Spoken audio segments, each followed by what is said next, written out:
Either you are a terrible, terrible, terrible trainer, or you don't write your own content and proofread your scripts before presenting. What's up, guys, and welcome to episode 4 of Insta-GAHHHBAGE. But real quick before things get heated in this episode, because they will, I'm going to have a guest host on the next episode of Insta-GAHHHBAGE, so episode 5, and it's going to be Kevin from Pure Bullfit. I actually reached out to him about a month or so ago because a few of you suggested his channel to me, and we've been chatting ever since. Kevin actually just recently got married, I believe, on October 10th, so make sure you guys all leave comments below congratulating him and letting him know that you are pumped to see our collab coming soon, because we both have some very choice words about a certain Instagram page. You guys are going to enjoy this video. But before we get started, Ricky, did you know that this brand new light blue tank top is available right now on jednorth.com? No way, tell me more. You could even use code SCOTT20 to get 20% off and get your own tank top. It'll come in a bag like this. This is mine. But you can get one. I need, in case this one gets dirty. I gotta look good all the time. 20% off, Ricky. Guys, comment down below and let me know if you think Ricky should get this tank top. And if you guys write something funny about Ricky, I'll probably send you the tank top. It'll be actually kind of fun. Now you're gonna have to read those comments. Anyways, so as you guys know, I really enjoy engaging with all of you in the comment sections of my videos. And I mean, that's why I did YouTube to begin with, right? To help you guys and engage with you guys. And recently, one of you sent me a link and said, "Hi Scott, it would be interesting to find your inputs on the below," and then you just posted the link. And so I had no idea what I was clicking, but that kind of worked out because it piqued my interest, and now here we are. So the video in question is 10 exercises all men should avoid by the YouTube channel Gravity Transformation. Now, the funny thing is that I actually left a comment over a year ago on this video, and even then I was so angry, and I remembered it as soon as I read the comment, but this was before I started my Insta-GAHHHBAGE series, so nothing ever really came of it. I actually have a message for YouTube commenter Discord. You got hurt using most of the exercises in this video because you had no idea what you were doing, which is usually the #1 reason why people get hurt when exercising. It's like when you get a hammer for the first time and you start hammering nails and you hit yourself in the thumb and you're like, hammers are dangerous. No, you just don't know how to use one, okay? Because this video has 10 exercises, this is going to be the first Insta-GAHHHBAGE dedicated to just one video because I got a lot to say. It's almost like we can call it mega garbage. Ricky wasn't so sure about that though. He's like, no man, Insta-GAHHHBAGE is the name of the series, but this is like mega garbage. That sounds really cool. So we'll leave the title Insta, but we're gonna have a logo that says mega garbage. So Gravity starts the video by saying something really dumb like, "These exercises exist because they have been passed down from one gym bro to the next." All these keywords that he probably typed in vidIQ to get the most amount of attention on the video, obviously. So I mean, well, for me personally, when I hear like exercises passed down by gym bro, I immediately start thinking of exercises like, I don't know, squatting on a Bosu ball. But no, we go full throttle and he jumps right into ab machines. So his biggest beef with ab machines is that your joints and discs are locked in a range of motion and can't travel down their natural path. Well, because he started this segment by showing my favorite hammer strength ab machine, let's use this as an example as to why he is very misinformed. Guys, for an ab crunch to be effective, you need flexion and extension, and this machine is one of my absolute favorites because if done properly, you can easily overload your abs with weight, which is important if you want to build blocky abs. We've talked about this in earlier videos many times, and Ricky, you can show my blocky abs video. Just like arms or chest, to grow your abs, you need to eventually hit them with weight. But Scott, my back does hurt when I do this machine, some of you might say. Well, of course it does. 99% of the people in my own gym, including the morons who probably wrote Gravity's script, never adjust the machine before sitting down. He even says adjusting these machines is very hard to do. The machines that you usually start by sitting down, pulling out the pin, selecting your weight, then grabbing some handles behind your head and doing some crunches. These machines are not only a waste of time, but they're also very dangerous for your lower back. Well, this guy must have like a super low IQ, because you only have to move the seat up and down until you find the right position. So let's put it to the test, right? Start off with the seat in the middle, and then sit down and see where your shoulders land. If they're not close to the top of the back support, raise the seat. If they're too high, lower the seat. And then once you got that figured out, now you can raise the weight and start training your abs with more intensity. Also, I think we're missing the point as to why this machine is so amazing. He says that you'll get much less results from these machines, and that crunches, sit-ups, and hanging knee tucks are better. Well, this ab machine allows you to train the entire rectus abdominis, and because your upper and lower body are moving throughout each repetition, we are fully extending and flexing the rectus abdominis, which not too many exercises offer this, and with proper guidance, even an absolute beginner can utilize this machine effectively. In fact, I would go as far as to say that most people don't have the arm strength to even do enough reps of a hanging knee tuck to make that exercise effective, and the same people don't always have the ab strength to crunch properly either. Or, if they don't have guidance, they'll start to use more momentum to perform a sit-up instead of engaging their abs to perform the movement. Now, I have to admit, you are doing all this complaining about being locked in a range of motion, but I really don't see that big of a difference between the exercises you're doing and me doing the ab machine with proper form. But then again, you start talking about how we're not working stabilizer muscles when doing machines for abs. The core's main responsibility is stabilization.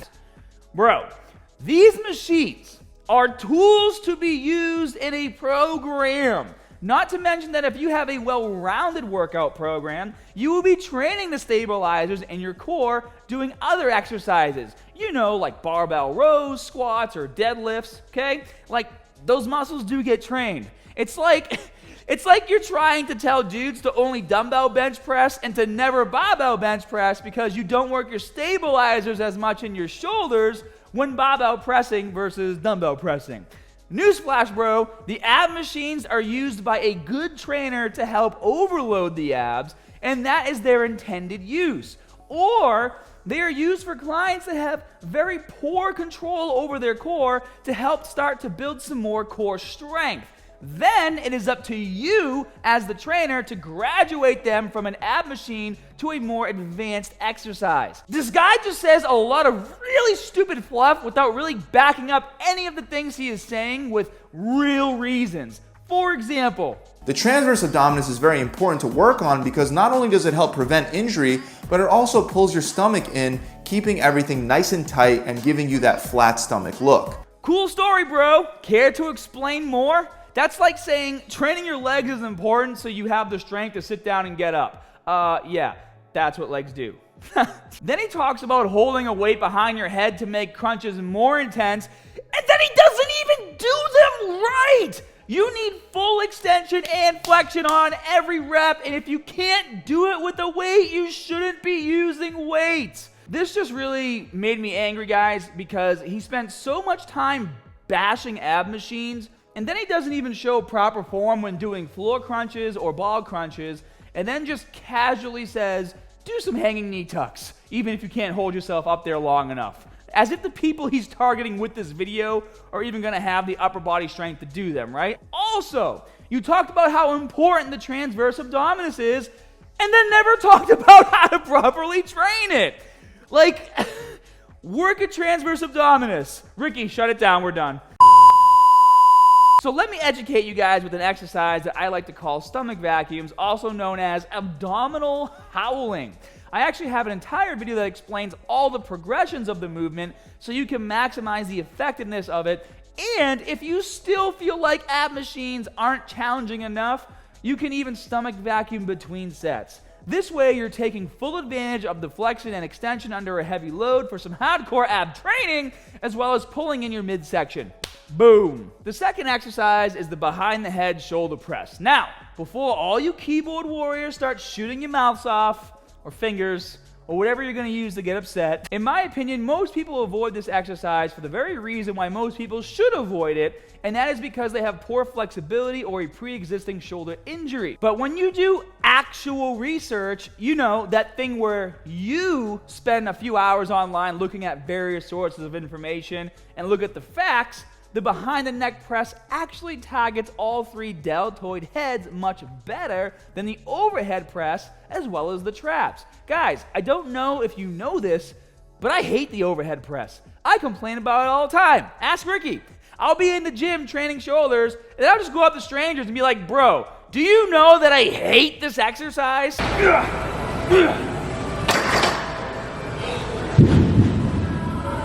know I hate doing overhead pressing? I hate the pressure it puts on my lower back during the initial press. I hate how it doesn't really target my rear deltoids that well. And I hate that I can't lift that much weight with it compared to other exercises. It is just not one of my favorites. But even though I hate it so much, I still know that it has its place, and because I use proper form, I am able to utilize this movement effectively. But you know what? Now that I was forced to talk about it, I'm going to bring back the behind the neck press and get swole like your boy Arnold. If it was good enough for him, why not give it a shot, right? I have great mobility in my shoulders, I have zero pre-existing injuries, and I'm not ignorant like this dude, so I'm going to put my money where my mouth is and only behind the neck press for the next few months. If research says that this exercise is better for overall shoulder development when compared to the overhead press, I'm going to give it a shot. And if any of you guys want to take on this challenge with me,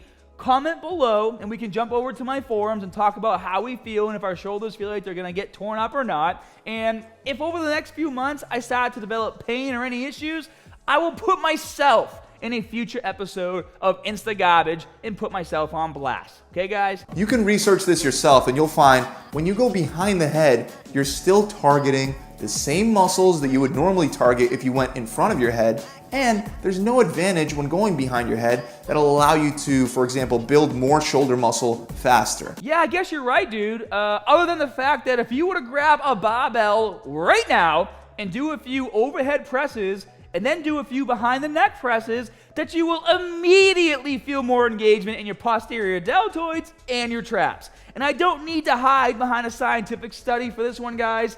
It's weightlifting, not rocket science. Just get off your lazy asses and give it a try. And I'm talking to you, the trolls, not my community members. I know you guys are wicked smart and don't fall for this kind of BS. So I'm not getting any of you, just the trolls. Also, why are you showing Brian Shaw crushing a deadlift during an explanation of a shoulder press? Makes no sense.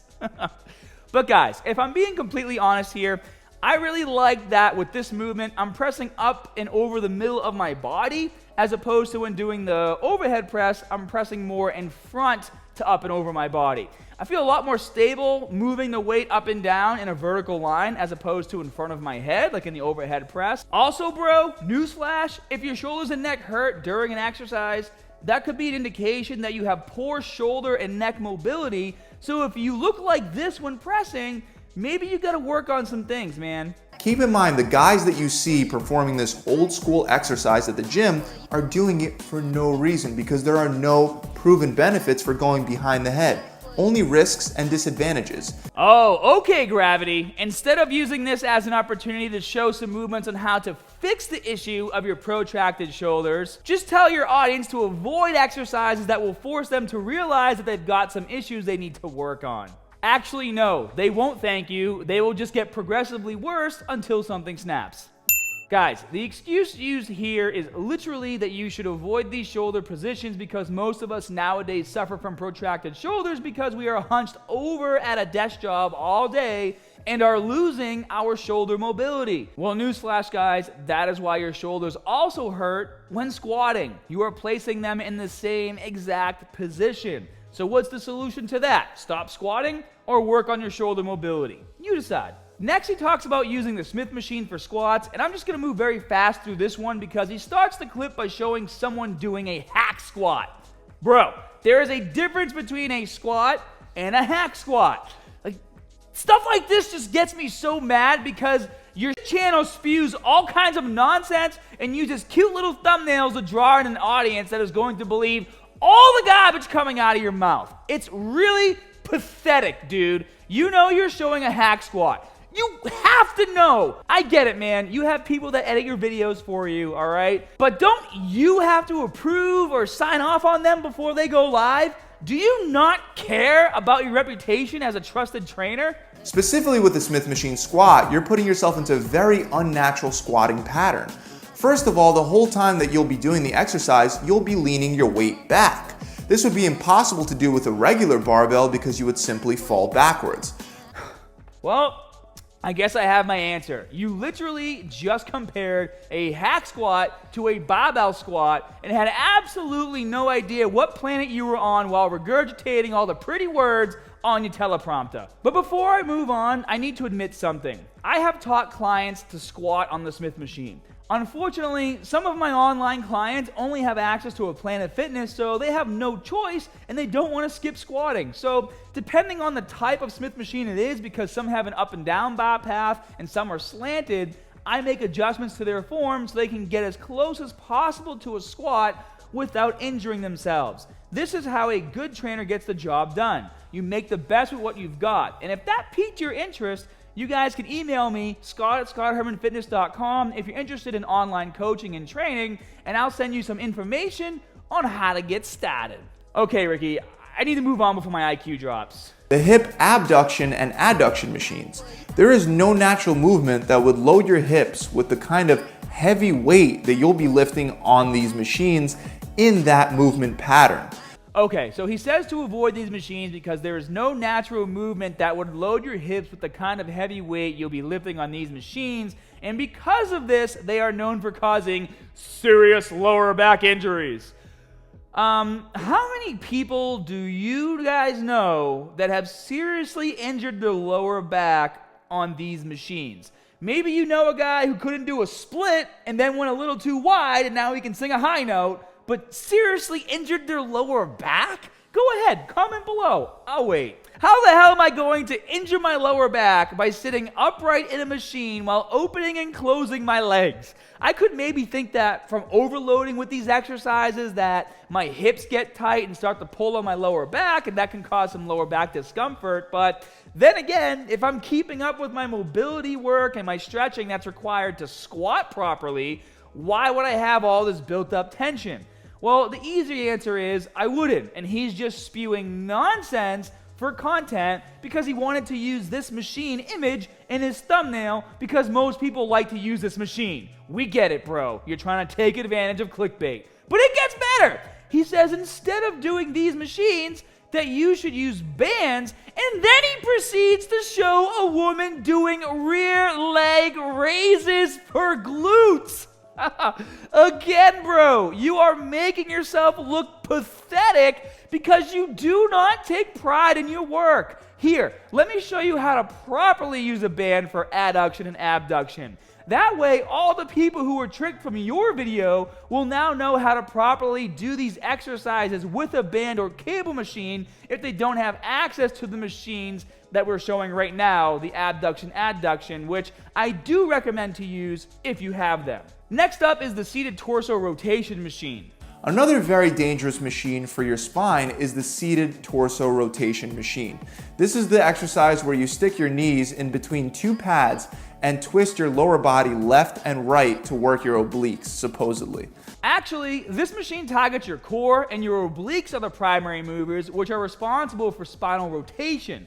Maybe just don't swing back and forth like a madman in the video clip that you chose to show to try to prove your stupid point, and you won't get injured.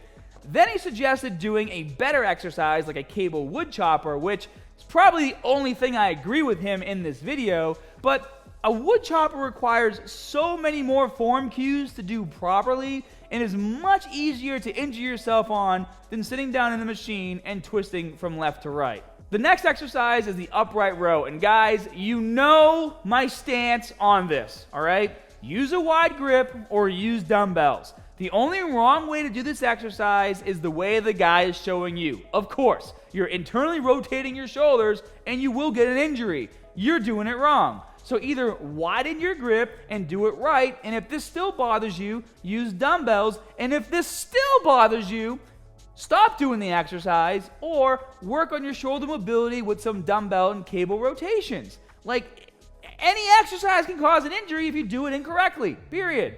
Also, this clip is not even showing proper form. Your wrists need to come up above your shoulders with your elbows pointed down, and this is the number one reason why most people can't do this exercise properly.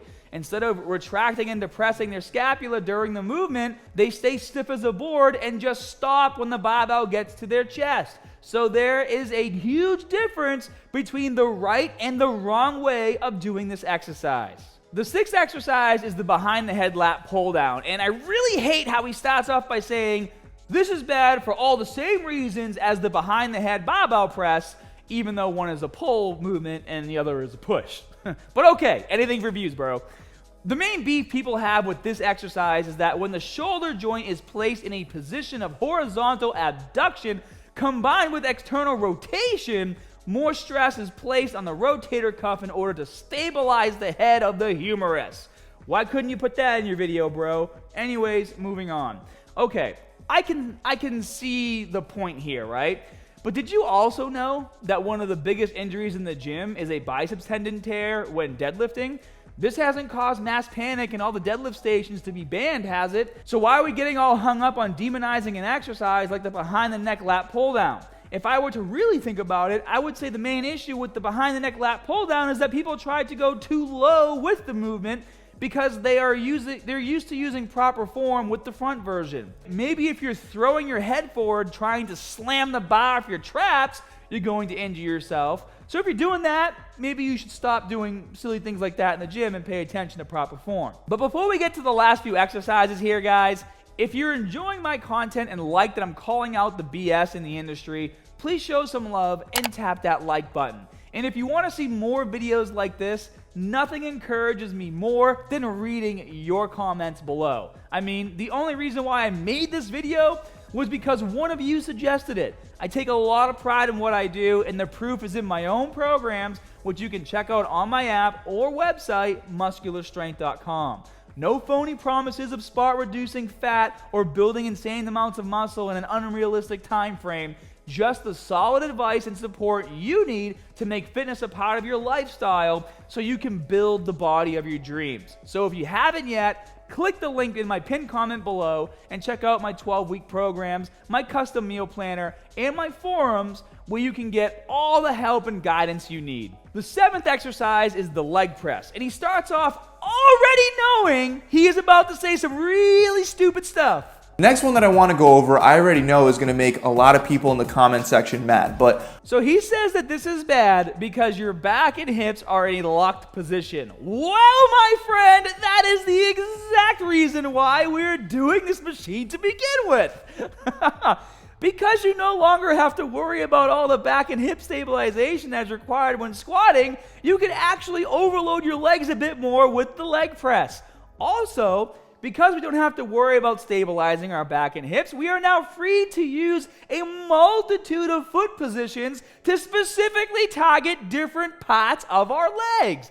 For example, you can put your feet close together to train more outer quads, you can place them far apart to train more inner quads, and you can even place them high and wide to target more glutes and hamstrings. You see, my friend, if you were a good trainer and actually wrote or proofread your own scripts for your videos, you wouldn't say such stupid things like, the leg press is bad. You would, in fact, just explain the best way to use it. Now, for numbers 8 and 9, you toss in the leg curl and leg extension machines. Speaking of useless leg exercises, you should also avoid leg extensions and leg curls unless you're rehabbing an injury or unless you're looking to be a bodybuilder. And I'm not even going to get into this with you right now. If you are too stupid to explain to your audience how to properly adjust these machines to use them safely and effectively, then that says a lot about you as a fitness professional. People are so quick to say it's not good to isolate quads and hamstrings, and I can agree up to a point. If these are the only exercises you're doing, then yeah, that's probably not a good idea. You need to do things like squats or lunges or glute bridges to remain functional and build solid legs. But if you're bodybuilding and these are lagging areas, you will need to isolate them after your heavy compound lifts in order to perfect your physique. And for the last exercise, you just randomly tossed in the back hyperextension machine for really no reason other than you wanted to make the video a bit longer for more view time to help boost the YouTube algorithm. You literally say, a lot of the people that do it completely wrong, and they wind up hurting their lower back in the process. wow, really? If people do an exercise wrong, they might get hurt? Mind blown, Ricky! What are we doing with ourselves? We should be going to the gym and showing how to do every exercise wrong. The people need to know. You might as well have just listed every exercise in the gym and said the same thing. Seriously, what was the point, Gravity? I'm waiting here. Guys, you've got to be smarter than this. According to this clown, apparently the gym is a very scary place for my lower back and shoulders. And instead of seeking out guidance from an experienced trainer who has the knowledge to show you how to train properly and adjust and utilize the machines in the gym safely, you should just go run and hide in a corner somewhere safe. Ricky, where are you, buddy? What are you doing over here, buddy? I'm scared. Why are you so scared? My lower back. The gym is scary. Don't look at me. But you guys know what made me the most angry about this video? Is that I had to watch it 5 times minimum to make sure I got all the misinformation that you were spewing, Gravity. Either you are a terrible, terrible, terrible trainer, or you don't write your own content and proofread your scripts before presenting. Either way, you are garbage. And needless to say, I am now triggered and your channel is on my radar. I know some of you guys are going to say the video is over a year old, but guess what? It has 8.6 million views and is gaining more daily, and that is a lot of people I have to now re-educate, and you should be ashamed of yourselves for saying such stupid things. Guys, do me a favor and share this video with your friends, your enemies, your mom, or even that guy who stares at you while licking his lips on your bus ride to work. Channels like this prey on the majority of people on YouTube who don't know much about fitness and will be swayed easily by cute thumbnails and lots of B-roll. The unfortunate thing is that these people want to learn, they just don't know where to go, and we can help them. So be sure to tap that like button if you guys want to make sure you don't miss the next episode of INSTA-GAHHHBAGE with my guest host Kevin from Pure Bullfit, and make sure you go to your channel settings and that your video notifications are set to all so that you get notified when that video drops. I'll see you guys then. Oh, wait a second. I almost forgot something, Ricky. If you guys search 10 exercises men should avoid on YouTube, something interesting happens. Basically, the same exact video title with the same exact thumbnail pops up from a channel called Brightside, and if you watch it, they use the same exact exercises Gravity did with the same explanations. Granted, they only use 5 out of the 10, but they're still exactly the same. So, who is really writing these scripts and making these thumbnails for these channels? Let that one simmer for a while. Wow, things got a bit crazy today, right? Well, you guys should be just as angry as me because this garbage needs to go in the trash, and with your support, I plan to keep exposing content like this for what it is. So be sure to click the playlist link over here for more episodes of INSTA-GAHHHBAGE, and you can support me and my channel by downloading my app below and becoming a platinum member. Guys, it's only $10 a month and gives you access to all my muscle building programs as well as my custom meal planner and many other things. It's really awesome. So if you're looking to lose fat or build muscle, I'll see you there.